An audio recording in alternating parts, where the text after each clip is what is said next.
শেখ হাসিনার আমল থেকে আরো বেশি করে হচ্ছে। কারণ আমরা যে একটা রাষ্ট্র সংস্কারের গল্প বলছি, সেই গল্পটা আসলে কোথায়? আলমগীর, এই যে সুপারিশ দেওয়া হলো, প্রায় ফেব্রুয়ারি থেকে ঐকমত্য কমিশনের বৈঠক ছিল, প্রায় 8 থেকে 9 মাস বৈঠক হয়েছে। এই বৈঠকের পর আজকে সুপারিশগুলো জমা দিয়েছে, কিভাবে নির্বাচন হবে এবং সাংবিধানিক যেগুলো সাংঘর্ষিক এবং সেগুলো কিভাবে অধ্যাদেশের মাধ্যমে করবে, আদেশের মাধ্যমে। আবার বলা হচ্ছে সংসদে, আগামী সংসদে 270 দিনের মধ্যে একটা সংস্কার কমিশন পরিষদ গঠন করে এটি পাশ করতে হবে, এবং এটি যদি না হয় অটোমেটিক্যালি 270 দিনের মধ্যে অটোমেটিক্যালি এটা সংবিধানের সংযুক্ত হয়ে যাবে। এই প্রস্তাবগুলো আছে। সবচেয়ে বড় যে কথাটা রয়েছে সেটা হচ্ছে গণভোট, যেটার সাথে বিএনপি এবং জামায়াতের মধ্যে বেশ কথাবার্তা চলছে। কেউ আগে চাচ্ছে, কেউ নির্বাচনের দিন চাচ্ছে, কিন্তু আজকে একটা অপশন দিয়ে দিয়েছে ঐকমত্য কমিশন, গণভোটটা আগে, নির্বাচনে আগেও হতে পারে, নির্বাচনের দিনেও হতে পারে। এই বক্তব্যটাকে আসলে কোন ধরনের জটিলতা তৈরি করছে কিনা? এটা তো জটিলতা ওই অর্থে যে ওনার যে দীর্ঘদিনের আলোচনা, ওই আলোচনাতেই তো ছিল যে এক পক্ষ চেয়েছিল যেটা আগে হবে, বিশেষ করে জামায়াত চেয়েছিল আগে হবে, আর বিএনপি বরাবরই বলছে যে এটা ইলেকশনের দিন হতে পারে। তো তাহলে তো সেটাই তো রাখলো সরকার। তাহলে এখানে কি ডিসিশন নিল সরকার? তো একটা কনক্রিট একটা ডিসিশন নিতে হবে, হয় আগে নয় পরে। সেটা নিয়ে তখন রাজনৈতিক দলগুলো চিন্তা করার বিষয়। তো একই জিনিস ঝুলিয়ে রাখা হলো এখানে, যে আপনি কনক্রিট একটা ডিসিশন দিলেন না, ঐকমত্য কমিশন আবার দিল, এখন বলবে যে এটা সরকার নির্ধারণ করবে, আমরা সুপারিশ করেছি।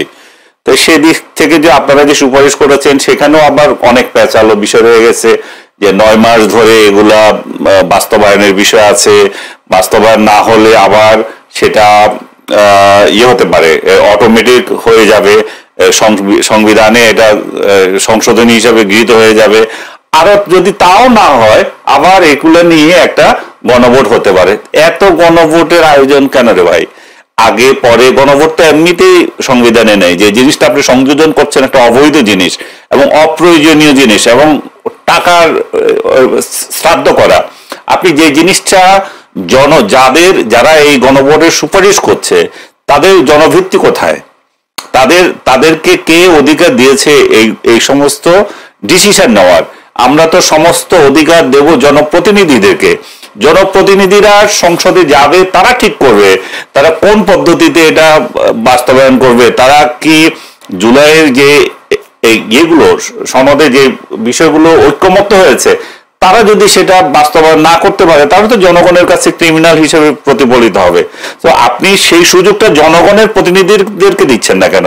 আমরা তো আপনাদেরকে সেই ম্যান্ডেট দিই নাই যে এটা যদি বাস্তবায়ন না করে 9 মাসের মধ্যে এটা অটো হয়ে যাবে, কিংবা এই দিন গণভোট হতে হবে। সেই বিষয়গুলো তো বাস্তবায়নের জন্য জনপ্রতিনিধিদেরকে দেন। আপনি যাদেরকে নিয়ে এই বাস্তবায়ন পর্ব করেছেন, সেখানে কতজনের প্রতিনিধি আছে? যারা জনভিত্তি তাদের কতটুকু আছে? এখানে বিএনপি এবং জামাত ছাড়া তো অন্য রাজনৈতিক দলের ভিত্তিই নাই যারা এখানে স্বাক্ষর করেছে। আর তারাও যদি আপনি যদি হোল বাংলাদেশি জনগণের চিন্তা যদি করেন, সেখানেও এটা অনেক অর্ধেকেরও কম হবে যদি আপনি ভোট তত্ত্বে যদি হিসাব করেন। বাট আমি ওই জায়গায় যেতে চাই না। আমি যেতে চাই যে জনগণের প্রতিনিধিরা এটা ঠিক করবে তারা ভোট দেবে কি না দেবে, এবং সেই সংসদের মেয়াদ কতদিন হবে, বা 9 মাসে করবে না 6 মাসে করবে, এগুলোকে দিয়ে একটা আমার কাছে মনে হচ্ছে যে স্পষ্টতই একটা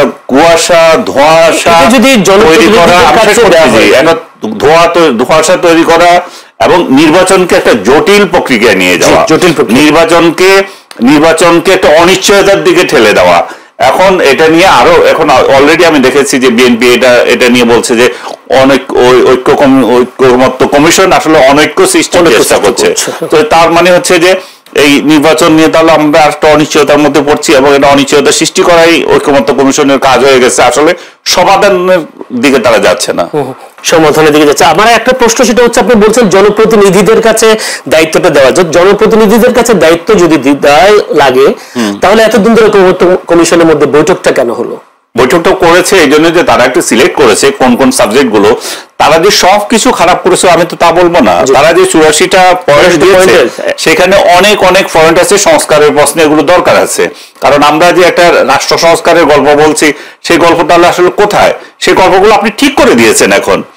এখন আপনি সেই জায়গাগুলো কনক্রিট করে দিয়েছেন। আমরা এই রাজনৈতিক দলগুলো যারা এই আলোচনায় ছিল মনে করেন তারাই এখন ইয়েতে একমত হয়েছে যে আমরা এই জিনিসগুলো করবে। তো তাহলে যারা যদি করবে, তো তাদেরকে যে ম্যান্ডেট দিবে জনগণ, সেই জনগণের প্রতিনিধিরা সংসদে করবে, তাদের সমস্যাটা কোথায়? জি, এটা ধন্যবাদ। একটু আসাদুজ্জামান রিপন, আপনার কাছে প্রশ্ন আসলে আনিস আলমগীর বলছে একটা অনিশ্চয়তার দিকে যাচ্ছে, আপনি কি তাই মনে করেন? বিএনপি তাই মনে করেন? যেহেতু জামায়াত বলছে নির্বাচনের আগে গণভোট এবং বিএনপি চাচ্ছে নির্বাচনের দিন গণভোট, তাহলে এই দুই পক্ষের একটি কথার টানাটানি এবং কথার যুদ্ধ, আসলে আমরা সামনে যে নির্বাচনের কথা ভাবছি, সুষ্ঠু অবাধ নিরপেক্ষ নির্বাচনের কথা, সেই নির্বাচনের চিন্তা ভাবনাটাও আমরা বিএনপি কতটুকু চিন্তা করছেন? ধন্যবাদ আপনাকে। নির্বাচন নিয়ে যেটা আপনারা চিন্তা ভাবনা করছেন, বিএনপি এরকম নির্বাচন নিয়ে চিন্তা ভাবনা করছে। মানে আপনার শেষ প্রশ্নের উত্তরটা যদি আমি এইভাবে দিই, দেখুন আপনার এই যে জাতীয় ঐকমত্য কমিশনে নানা ইস্যু নিয়ে আলোচনা হয়েছে, 84টির মতো প্রস্তাব স্থাপিত হয়েছে এবং এগুলো নিয়ে নোট অফ ডিসেন্ট কয়েকটি, বাকি সবগুলোতে একটা আলোচনা তো আছে এবং ঐকমত্য প্রতিষ্ঠিত হয়েছে।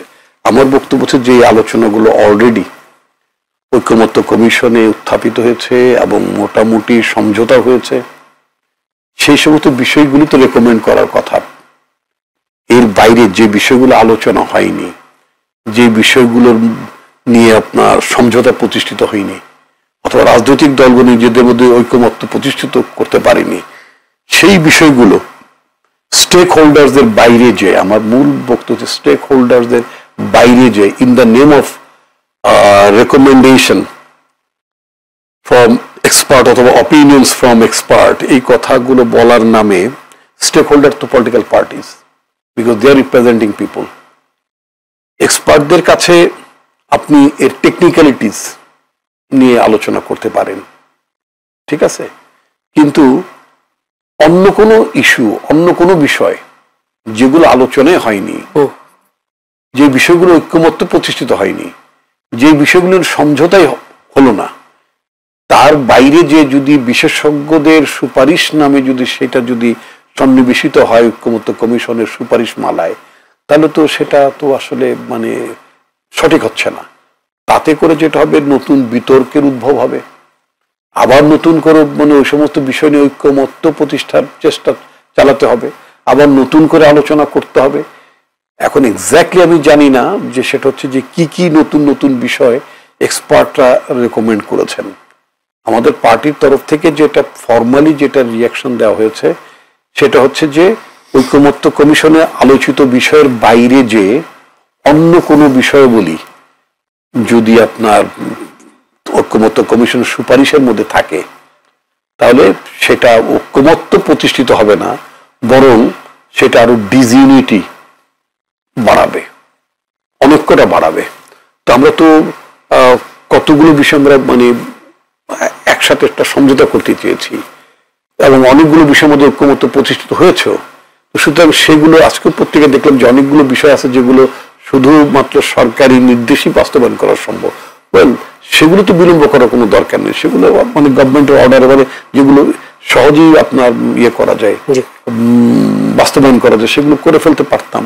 আর যে বিষয়গুলো আলোচনার মধ্যে আসেনি অথবা একমত হতে পারেনি স্টেক হোল্ডার্স মানে পলিটিক্যাল পার্টিস গুলো, সেগুলো এনে অযথা মানে বিলম্ব করা, মানে অর্থাৎ ঐকমত্য প্রতিষ্ঠিত হলো না। যেমন আজকের কথাই যদি বলি, আজকে যে মানে আমাদের পার্টির তরফ থেকে যে প্রতিক্রিয়াটা দেওয়া হলো যে এর ফলে বরং অনৈক্য বাড়বে, ইনস্টিটিউট অফ এস্টাবলিশিং ইউনিটি, তা না হয়ে ডিসইউনিটিটা আরো মানে ডিসইউনিটির স্কোপ বেড়ে যাবে। তো সেটা তো ঠিক হবে না, কারণ নির্বাচন আছেই মাত্র কয়েক মাস। এই দুই চার দিন পরেই তো আপনার মানে এই মাস শেষ হয়ে যে নভেম্বরে ঢুকছি আমরা, তারপরে ডিসেম্বর জানুয়ারি, মানে অর্থাৎ আপনার শিডিউল ঘোষণা করার, তফসিল ঘোষণা করার টাইমও চলে আসবে।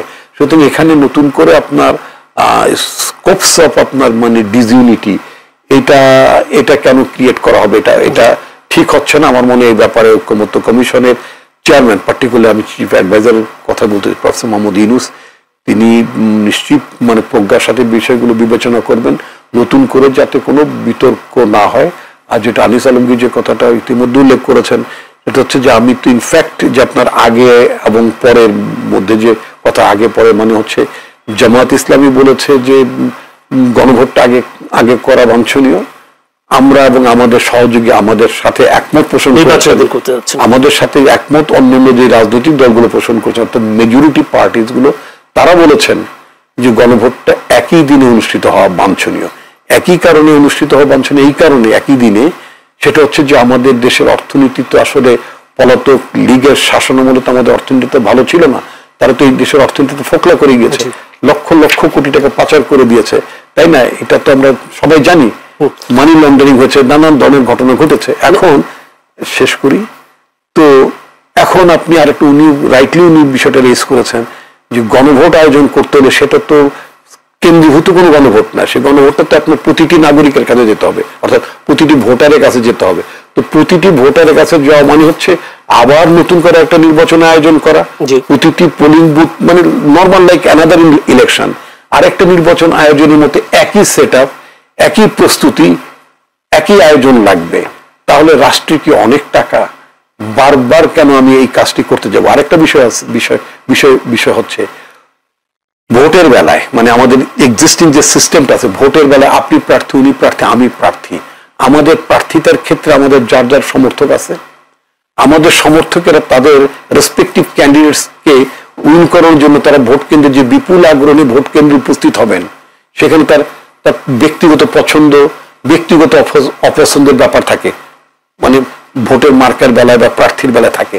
সেই জন্য সে যতটা উৎসাহ উদ্দীপনা নিয়ে তিনি যখন ভোট কেন্দ্রে যাবেন, একইভাবে গণভোটের বেলায় যখন হবে, একজন সাধারণ নাগরিক, একজন রিক্সা চালক, একজন দিন মজুর, একজন কৃষক, একজন সাধারণ গৃহিণী, অক্ষর জ্ঞান সম্পন্ন নন এমন একজন নারী অথবা এমন একজন পুরুষের কাছে এই দেশের রাষ্ট্রপতির 2 মেয়াদ থাকলেই বা কি, 1 মেয়াদ থাকলে কি তাতে তার কি কিছু খুব আসে যায়?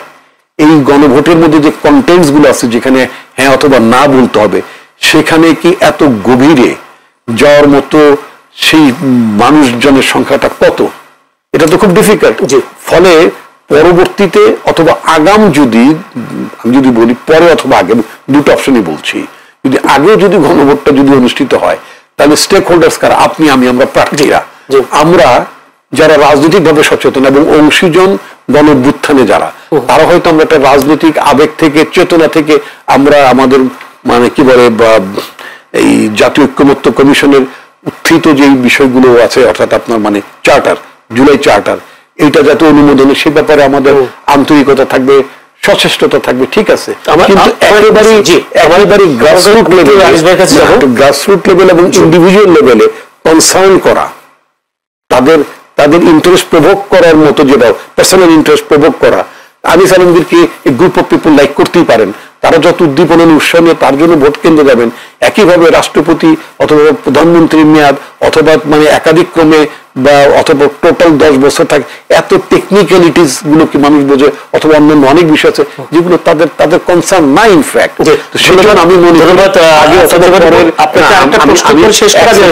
করি শেষ করব এই বিষয়টি, সেটা হচ্ছে যে এই বিষয়টা নিয়ে মানে করা, একটা হচ্ছে রাষ্ট্রের টাকা অপচয়, অপরটা হচ্ছে স্ট্রেট একটা এক্সপেরিমেন্ট করা যে কত মানুষ ভোটে আসে বা না আসে, এটা করা ঠিক হবে না, ঠিক হবে না। কিন্তু এই ক্ষেত্রে বিএনপির অবস্থান কি হবে সেটা কি আপনি ক্লিয়ার করতে চান? বিএনপি যদি বলে না আমরা গণভোট নির্বাচনের দিনেই চাই, এই জায়গায় আপনারা, আমরা তো চাইবেন, আমরা তো চেয়েছি, অবশ্যই আপনারা অনড় থাকবেন, জামাতও অনড় থাকবে, তাহলে শেষ পর্যন্ত এইখানে আপনার এই মুহূর্তে আপনার মানে অনড় বা মানে সরে যাওয়ার বিষয়টা নয়, আমরা যার যার অবস্থানগুলো আমরা তুলে ধরেছি এবং এটার প্রোজ এন্ড কনস আমরা আলোচনা করেছি, এটার বেনিফিট কি, এটার মানে কি, এটা এফেক্টটা কি হবে, সেগুলো আমরা আলোচনা করেছি। প্রয়োজন বোধে প্রধান উপদেষ্টার মানে নেতৃত্বে বা তার সভাপতিত্বে নতুন করে বিষয়টা রিজলভ হতে পারে, কিন্তু আমি মানে অনড় শব্দটি ইংরেজিতে বোধহয় রিজিডি বলা হয়, এখানে রিজিডিটির বিষয়টা নয়, বিষয়টা হচ্ছে interest of the state, interest of the people, interest of the nation. ধন্যবাদ। আমি আনিস আলমগীর একটু যেতে চাই, আমি interest of the citizen, interest of the country, এই বিষয়গুলো আসলে বিগত 54 বছরে আমরা কোন কোন রাজনৈতিক দলের কাছে দেখেছি? আসলে interest of the country, interest of citizen, এই বিষয় বেশি তো সব রাজনৈতিক দলেই জনগণের ইন্টারেস্টের কথা বলে। আপনি কোন স্পেসিফিক পয়েন্টে বলতেন? 54 বছরের কত কাহিনী বলবো? জি, একটু আপনি যদি বলতেন আগে যারা ক্ষমতায় ছিলেন তারা নাগরিকের কতটুকু দায়িত্ব পালন করেছেন বা দায়িত্ব পালন করতে সচেষ্ট ছিলেন, কেন এত আন্দোলন সংগ্রামের মধ্যে 54 বছর গেল? 54 বছর গেছে, 54 বছরে তো আমাদের অগ্রগতি হয়েছে। 54 বছর তো আমরা মানে অসম্মানীয় ছিলাম না। 54 বছরে আমরা যে রাষ্ট্র থেকে পৃথক হয়েছি সেই রাষ্ট্রের তুলনায় সব কটি পয়েন্ট আমরা এগিয়ে গেছি। তার মানে আমাদের এখানে যেই সমস্ত শাসকরা এসেছেন কম বেশি সবাই অবদান রেখেছেন। অবদান আমরা বরং দেখতে পাচ্ছি না গত 14 মাসে, গত 15 মাসে। গত 15 মাসে বাংলাদেশ যেখানে ছিল তার থেকে পিছিয়ে যাচ্ছে। 17 বছরে কিছু ইন্টারেস্ট অফ সিটিজেন ছিল। ইন্টারেস্ট অফ সিটিজেন বলতে আপনি কি বুঝাতে চাচ্ছেন এখানে? নাগরিকের অধিকার প্রতিষ্ঠা ছিল, আপনি যদি ভোটের কথা বলেন, ভোট হয়তো হয়নি, ওইটা পার্টিসিপেটরি ভোট হয়নি। এখানে একদলীয় ভোট হয়েছে, এক গোষ্ঠী নির্বাচিত হয়েছে, কিংবা পার্টিসিপেটরি ভোট যেটা হয়েছে সেখানে তারা বঞ্চিত হয়েছে ভোট দিতে, বা তাদের সাথে প্রতারণা হয়েছে, সেগুলো তো সবাই জানে। কিন্তু পুরনো পেঁচাল, এগুলো নিয়ে তার কথা বলার কিছু নাই। কিন্তু জন আকাঙ্ক্ষা যদি বলে থাকেন, রাষ্ট্রের অগ্রগতি যদি বলে থাকেন, একেবারে পিছিয়ে গেছি আমরা সেটা তো বলতে পারবো না। আমাদের অনেক কিছু তো এখন বলা হচ্ছে আমাদের এই পাবো সেই পাবো, কোথায় কি পাবো? আমরা তো 5 জুলাইয়ের পরবর্তীতে যে বাংলাদেশ দেখছি, 5 অগাস্টের পরে যে বাংলাদেশ দেখছি, প্রত্যেকটা সেক্টরে আমরা পিছিয়ে আছি। আপনার এই টেলিভিশন টক শোতে আসার জন্য আমাকে এই প্রেস ক্লাব থেকে বের হইতে আধা ঘন্টা লাগছে, কারণ সেখানে একটার পর একটা মিছিল চলতেছে এবং রাস্তা বন্ধ করে। এই যে অরাজকতা এবং এই রাস্তাগুলো কে সরাবে, এই যে অরাজকতা, এটা তো আমি আর দেখি নাই। এটা তো জুলাইয়ের আগে তো এটা এরকম ছিল না তো। রাষ্ট্র আন্দোলন ছিল, আন্দোলন করতে দেওয়া হয়নি, বিষয়টা তো এরকমই না। আন্দোলন ছিল, এটা শৃঙ্খলা ছিল। এখানে যে আপনি রাস্তায় আসবেন মা বাপ নাই তো, এখানে রাস্তায় আসবে, তারা কোথায় দাঁড়াবে, কিভাবে দাঁড়াবে, আন্দোলন ছিল না কেন? আন্দোলন কি কম ছিল? আন্দোলন বলছে, তারা বলছে তাদের কাছে বলা হচ্ছে আপনারা এখন কেন আন্দোলন করেন?